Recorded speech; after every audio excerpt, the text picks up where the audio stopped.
All right, welcome back to part two. I have Jennifer Frago as my guest, and this is the Tell It Like It Is podcast. Thank you for joining me again. Hey, So, you said you've been in the city for how long? 11 years. And what has that been like for you? Oh, I mean, amazing. One, I feel like a New Yorker now. Like I have so much pride. Like I see the shape of the state and I'm like, this is my state. I am like, and I don't just mean New York City. It's like, somebody in upstate New York, like this is our state. The cute COVID commercials that unfortunately had to be made because some people don't want to, have the vaccine. But that New York pride, like we can still do this. We can carry on. We're New York tough.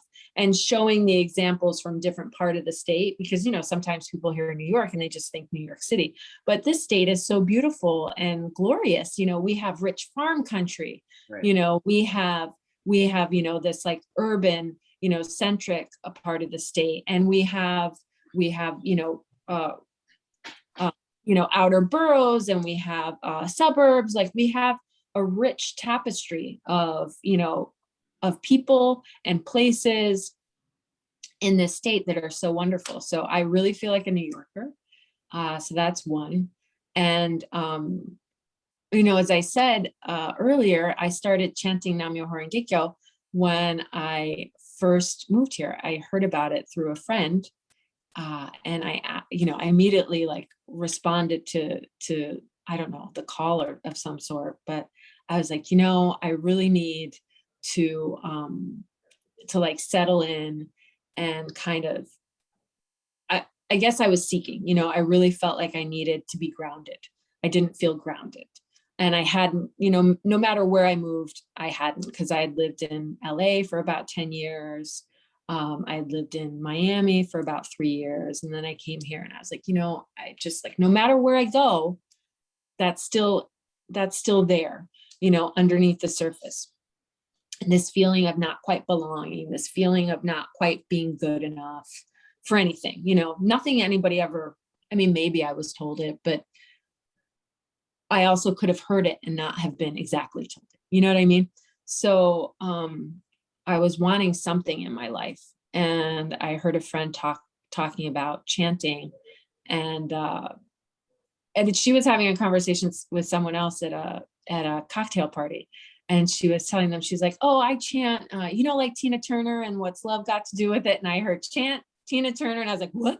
I go, you meditate? And she goes, no, I don't meditate. I chant Nam-myoho Renge-kyo. And I was like, Tina Turner, because what Tina Turner did with her life, was like tremendous. And I grew up listening to her, in her kind of second phase of her career. So I was like, yeah, whatever that is, I want to do it. I was like, I want to do it. Can you take me, can you teach me? And she goes, oh, I'll take you to an intro meeting. And I went to an intro meeting and people are chanting Nam-myoho Renge-kyo, Nam-myoho Renge-kyo, Nam-myoho Renge-kyo. And I was like, what is this? But it sounded eerily familiar. I didn't know what it was, but everything just sounded super, super familiar. And I really resonated with a lot of the concepts. And I told you one concept, which is, when you change, your environment changes. And the meaning of Nam-myoho Renge-kyo, the loose translation is devotion to the mystic law of cause and effect through sound. So Nam was added to Myoho Renge-kyo, which is the title of the Lotus Sutra. So I chant portions of the sutra every morning and evening, and I chant Nam-myoho Renge-kyo outside of those, part of it. And it's really kind of, it helps me to manifest my intrinsic Buddhahood, because I am a Buddha. So if we were at say an intro meeting, I'd say, we'd say, Alexa, you are a Buddha. You have Buddhahood inside of you. But life sometimes, sometimes if I was likening the Gohanzen, which is the mandala, the scroll that I chant to, that mandala is basically a mirror of my life. And so what happens with mirrors? They Reflect. get dirty and they need to be like, we need to put a little Windex on them. And, back in the days, mirrors were made of bronze, which got dirtier even quicker. So you always had to polish that mirror. And so chanting is, in essence, that cleanser. It helps me polish my life so that I am tapping into my innate Buddhahood on a very regular basis. And so that enables that change from within to change the environment, because sometimes what somebody says, maybe you might react with fear to, that can have a totally different effect. That cause you make reacting with fear can have a totally different effect on that whole conversation. Whereas if I'm listening with my Buddha ear, I may understand at the same moment that I feel the fear, I may understand, oh, that's a fear. And so I may be able to respond in a different way and say, oh, you just said that and I got this pang of fear, but go on, what is this that you're talking about? And I can transform that whole dialogue, that whole conversation, which that person can identify that I'm vulnerable and then say, oh, okay, let me help you with this. So I hope that I What do you mean by the inner Buddha? You're like, I am a Buddha. What okay. do you mean? Yeah, so the inner Buddha is, you're born as a Buddha. You're born as, being this kind of like fully enlightened, fully powerful, fully endowed with all the, benefits and mysteries of life. Those are all in you, right? You are born perfect. You are born capable. You are born able, no matter who you are, no matter what perceived impediment you think you have. You're valuable exactly the way you are. You do not have to change. Like, I could cry because this is one of the things that I value so much about chanting Nam-myoho Renge Kyo, is that people are valuable. It's the most precious thing that we have on this earth, is people and life. And so animals too, all of that is so precious. And so to encourage someone to be the best that they can be, and that their neighbor can be the best that they can be, and their neighbor and their neighbor and their neighbor. The Soka Gakkai, which is the organization that I belong to, is a grassroots organization.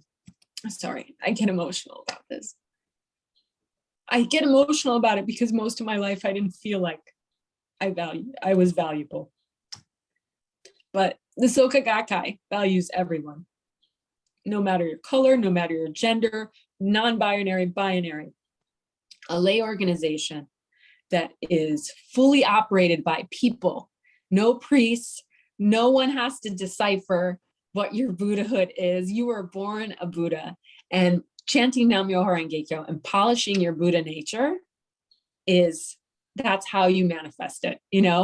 We go to meetings, we support each other as a lay organization, and we encourage people, and we believe that your faith is manifested by actual proof. So I chant Nam-myoho Renge Kyo. I have a goal that I want to achieve, and I make a determination to achieve the goal. And then through chanting, I've achieved that goal. My faith gets stronger. Right. So those are just some of the things. I don't want to go on a long tangent about it, but that's good. It's definitely something I believe in. Did you grow up with a faith practice religion, or? I grew up Catholic, and I went to Catholic school. I often find myself at church, like looking at all the pretty things. But and I mean, it was fine, and at some point I remember being like in I think my early 20s or late teens, and kind of shopping around for something faith-based because I was like, I don't know if this is doing it, but nothing really seemed to resonate. So I stayed kind of attached to the Catholic Church. And when I lived in California, I started really kind of committing to going to church, once a week. But I remember I would always feel like kind of shame. And whenever you feel shame, I think that's when you've got to really worry. That's when you got to say, like, something's not right about this, whatever it is. And you have to say, Was it what? shame because of what they were saying to you, or you just felt shame when you walked through the door? I think shame, because no matter what it was that was happening, I felt like I needed to be forgiven. I remember going through a divorce and going to sit with a priest and crying about, what had happened. I was married to somebody who was self-medicating with alcohol, and was mentally unstable, and it mirrored an aspect of my childhood, and I was just like crying, and just so ashamed of what I had done, and felt like I had just put myself in this position. And I remember the priest kind of just like looking at me and not really knowing what to say. And I have to say that if I were saying all those same things in a meeting, in my district, I don't think that I would have that same reaction. I think people would be much more supportive, and have an idea of what I was going through, and have give me a direction to go in, and to tell me to leave the shame and really like dig deep within myself, and that I could transform this circumstance for myself. And I wasn't necessarily getting that with the Catholic Church. That doesn't mean to say that I kicked that out the door. It's just eventually, because I was searching, but it just took me a really long time to kind of find, the right practice for me, and to really change my life and change those feelings. So this was in California? The really like identify or really practicing Catholicism was in California. And then once I moved here, I had looked into Buddhism, but like very peripherally. Once I moved here, then when I heard, at the cocktail party, I heard it. And once I started going to meetings, I was continuously going to meetings. And eventually I decided to really commit and start practicing. Did you feel like Jesus was your personal savior? I probably never felt like Jesus was my personal savior, but I felt like he was like somebody that you had to kind of, ask, please, Right.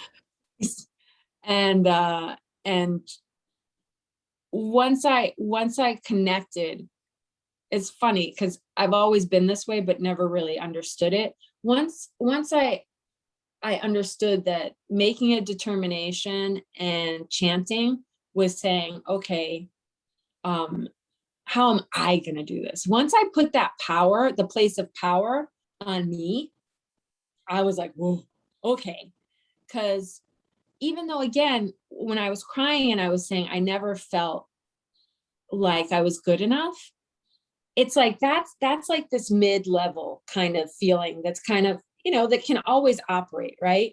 But I think way, way, way down deep in the crevices of my real like being, I know I can win. So it's like once I'm able to hear that voice, like, no, you can do this. You can do this. No matter what, you can trust yourself to do the right thing. Once I was able to tap into then I was like, oof, this is great. So it's like I don't have to rely on anyone, right? I'm just an independent person. If I don't have to rely on anyone, that means I can do it. And so I didn't have to ask anyone anymore to give me anything. So I'm assuming you were praying and stuff. Were you feeling like God was answering your prayers or talking to you?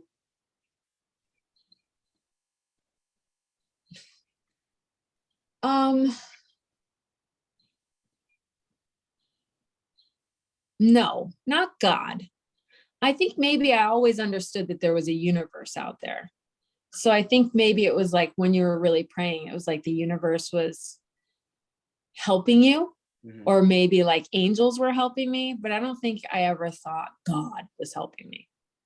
But did you feel something like when you were praying? Did you feel it, the universe, the angels responding? Sometimes, yeah. Yeah. But that's again, it's like the power of belief, right? When you're like, oh, putting your effort into it. It's like, Right. it's I like, aligning the universe, aligning yourself in the universe. And that's a lot what chanting is. But I think also to understand that I chant, and this is what I do. This is my practice. I identify that there are a lot of people of a lot of different faiths that are channeling this for themselves, in their own way. So I'm not trying to say, oh, everybody has to chant Nam Myoho Renge Kyo, and that's the only right. thing. No, That no, no, that's no. We're on the same page. I yeah, think as human beings, we're wired with a spiritual nature. And whatever you do that helps you tap into that helps you get that frequency, then that works, yeah, right? exactly. I think it's interesting. I stay on it, the whole religion spirituality thing, because um, I think a lot of us are not spiritually fed, right? And America is getting secularized, and that's something that's really missing. A lot of people have turned their backs on the church and the Catholic Church because of things that they've done, or just because of the format, right? Um, when you're missing something spiritually, then you start to turn to these other things, and trying to find whatever you're missing through those other things.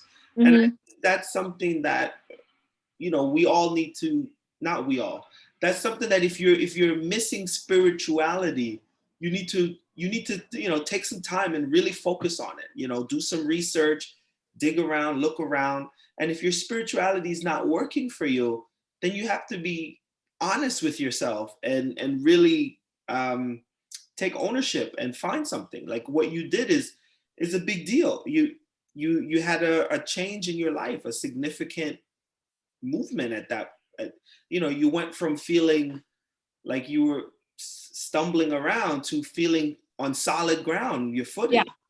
Mm-hmm. So I think, to connect it to everything we said before, the reason why we're listening to all this foolish and hate from politicians is because you're not spiritually grounded.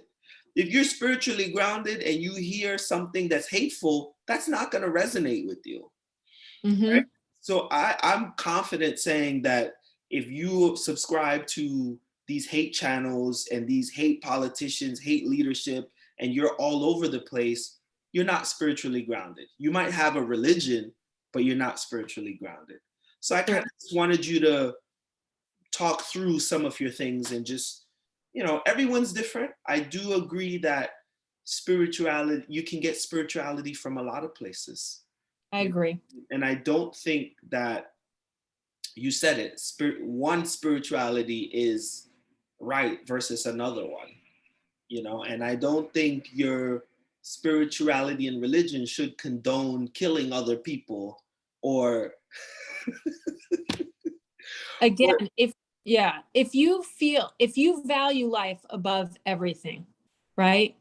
Then your whole life and all your actions are going to reflect that at some point.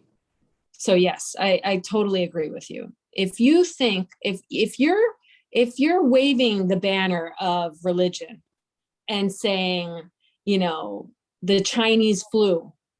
That's not religion. That's or actually that is the religion that many people are turning away from, this politicization of religion. I don't feel religion belongs in politics whatsoever. I mean, once they put "In God We Trust" on our money, that was like, oof. And that was only like in the 50s or something. So let's not think that this country was founded on the basis of of this monotheistic ideology. When people came to this country, they were fleeing religious persecution. So let's remember that. And no, it's not about, one nation under God. It's an idea. You can use it as an idea. It's like one nation under God. God is supposed to love everybody. If you subscribe that monotheistic, ideology, then we were supposed to be created in his image. So then that's just this kind of idea, but that doesn't mean that you have to be a Christian. Right. It just means that this nation will thrive when we allow everybody to be uniquely who they are. Exactly. Yeah. Exactly. So what kind of work do you do now? I'm a personal shopper for a luxury retailer. So what does a personal shopper do? I sell expensive things. I sell clothes, I sell handbags, I sell shoes, I sell beautiful things, and I tell stories, and I do a little bit of marketing, and I take pictures, and Do you work directly with the customer? yeah. Mm-hmm. So you kind of have your people that you call, and they come in and they see you, and you're like, yeah. Yeah, exactly. You hit the nail on the head. Yeah. So I've just been with the company for so long that it was like from a sales associate to that next step was personal shopper. So it's because of my experience, because of my drive and success, that then I was put into a personal shopper position. But it's really very similar to a sales associate, sales advisor. It's just a slightly elevated position. So you kind of have your finger on the pulse of New York, and you kind of, downtown. I'm imagining downtown, and the high value shopper kind of thing. What is that? Yeah. It's really interesting. It's just a really interesting place to be in. And I'm so appreciative that I have been grounded enough to, retain and stay in this company, because it's also an industry that's kind of like, you can go here, there, and everywhere. And I'm so happy that I've been able to, nurture myself, my career, and funnel all of my different aspirations, into this, and be able to extract so much from it. I make a very good living, and I work with really wonderful people, and I work for a very creative female, who's the head of the company, and I treasure that, and she's still alive, she's still with us, and we sell clothes that are made by a woman for women. And so it's not like it's not coming from a male gaze, right, which for me is really, really, really cool. It doesn't mean that the male gaze, doesn't have its place. What it means is that it's just, it's really about how is the woman who's going to wear this embodying this, and less about this kind of hyper like hyper, I don't know how to, like this hyper idea of what a woman is, this kind of exaggerated idea of what a woman is from somebody who isn't a woman. So we met through running, Yes. and you said you've ran 11 marathons. I think 13. Yeah. What are you gonna do next? Oh, I'm gonna do London, but Alexi, I don't know if I'm prepared or not. I don't know if the race is gonna go off. I don't know if they're gonna want us to quarantine for 2 weeks. Before the pandemic, and probably this is something you probably like kind of understood or were into. It's like I wanted to run the 6 world majors. That was my big, and it's very tough, right? There's some races you can get into, but some like London, really hard. Right. So I finally had to, like, I didn't want to do it, but finally had to, align myself with a charity, which I aligned myself with a great charity, the American Cancer Society. Okay. But dude, I got to raise 10 grand. Wow.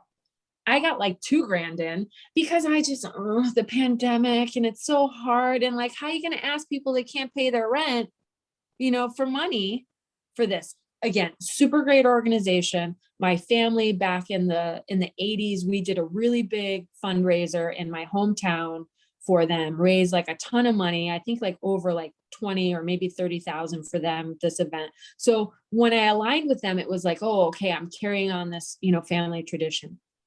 I lost my father in 2017 to cancer. So, again, something like really wonderful organization to be a part of. And also the American Cancer Foundation also helps. It's not just about cancer research. It's also about like, getting people to their treatments, providing them with, a ride and things like that. So like there's practical everyday things that they do that's wonderful, but it's still, I have to raise 10 grand for them.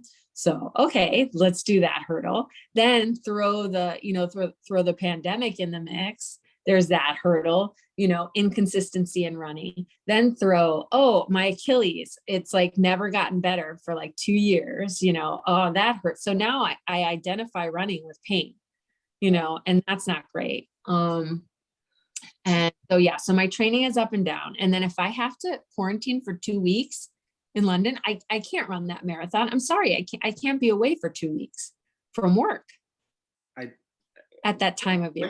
When is it? When's the race? It's supposed to be October 3rd. Like my ideal circumstance is going for a weekend. Right. So yeah, hopefully it won't get crazy again with the variant and the COVID. And I'm trying to stay positive. I was having a conversation where I think people, when we first heard about COVID, we all were like, fingers crossed, I hope it's not terrible. And now it's like the variant numbers are creeping up. Yep. Like, are we being naive to not see this as like the big second wave? Like, or, I'm hopeful too, but the conversation I was having was basically like, I feel like people have that same attitude of not seeing it coming. And it's like the tsunami's coming and oh, I hope it doesn't come. And it's like on the way. Well, I think it's great to think I hope it doesn't come, but that's while wearing a mask. And that's being vaccinated. So get your vaccine. It's free. When have we ever had it's free? President Biden made it free for everybody. And we can thank Donald Trump also for investing in, that technology for all. So I'm not trying to, everybody did it. We did it. We have a vaccine. Get the vaccine and wear a mask. Until everybody is super vaccinated, we have to get these vaccination numbers up higher. And I mean, even still, people are like, where I work, we're asking them, because our company said, no, everybody has to wear a mask. It's, we did the whole, okay, you're vaccinated, fine, you don't have to wear a mask. Now everybody needs to wear a mask. And so people are trying to walk in without masks. And we ask them, can you please, do you have a mask? If not, we have masks. And they're like, even if I'm fully vaccinated? Yes, even if you're fully vaccinated. Please, it's not just for us. I'm fully vaccinated. It's for everyone. And I'm trying to go visit my mother in a couple weeks in Europe. And I am not gonna, give my mother this, this COVID. So I am like, yesterday I was double mask walking home. And I know people were looking at me funny. And I was like, the only person I am interested in is Delta. I am not interested in anyone else, y'all. So I did Runners United in 2015. Can you tell me how you interacted with that or how you got involved with that? I know, right? Because I feel like we only met on Facebook for a while. I think it was my friend Ronnie DeJesus. Mm-hmm. I was friends with her, and somehow I think she kept posting things Runners United. And because obviously I told you, I'm in a humanistic practice, I just love, like, resonated with me, Runners United. I still have a tank, a Runners United tank, and all my races, I identify as being in Runners United. We're gonna continue meeting. It's a lifelong thing. I live like an hour and a half away, but it's not over for sure. No, and you know what? The thing about Runners United that I love, and for me, I don't think I ever met with you guys as like a whole, for runs or anything like that. But what I loved about it was on the races, you saw your fellow Runners United runners with their shirts on, and it's like, yeah, I'm part of this group.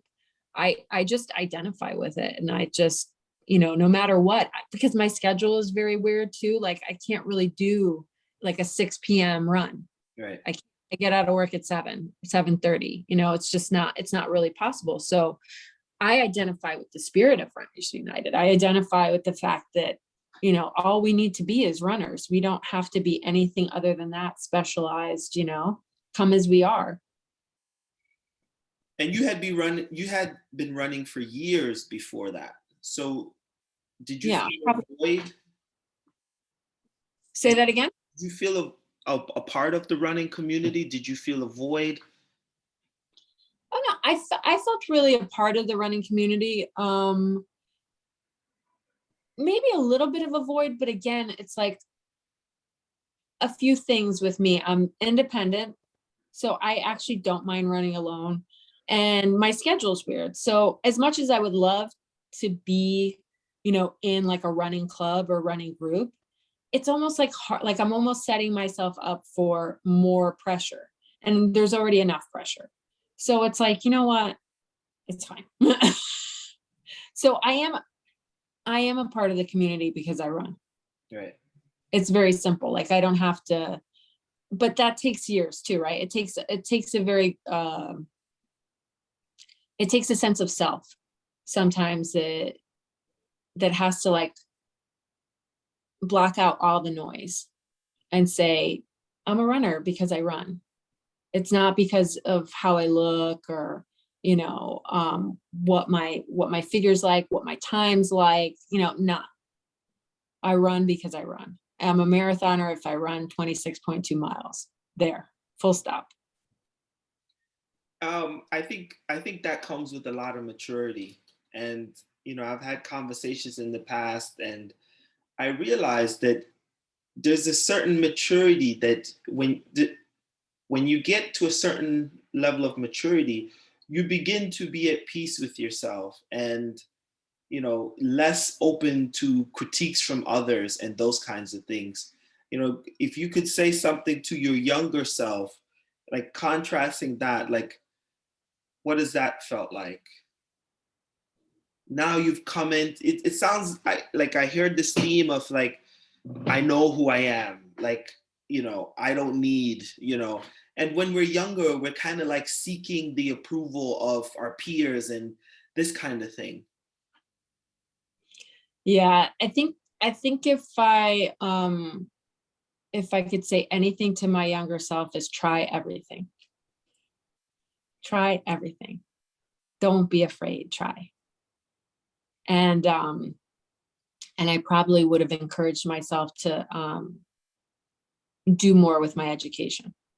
I have a college degree, but I think I would have encourage myself to really push harder and go for it. What would you study? Maybe psychology, maybe law. Okay. Yeah. Yeah. Okay. Yeah. So when you try everything, you know, there's a victory in failure. Yeah. I think people don't want to try things because of fear of failure. That you hit it right on the head. That's why I said try everything. Try, just try. Pardon me, just try it. Don't be so overcome by this fear of failing, because sometimes when you fail, you actually win. You learn It just something on your perspective. You realize what's not for you, Mm-hmm. and you have to go left to know that right is the right path. If you start off avoiding everything and you end up right, you'll always wonder about what was on the other side. Absolutely. Jennifer, thank you so much for your time today. Is there anything you can leave us with? Maybe a little chant or something, I don't know. Oh yeah, actually, you know what? Grab it. I have a quote. Oops, but it's on my phone and we're on my phone. I'm going to do this. I'll turn the camera off and I'll read it because I think you'll still be able to hear me, right? Okay, I'll read it because this is good for everybody. All right.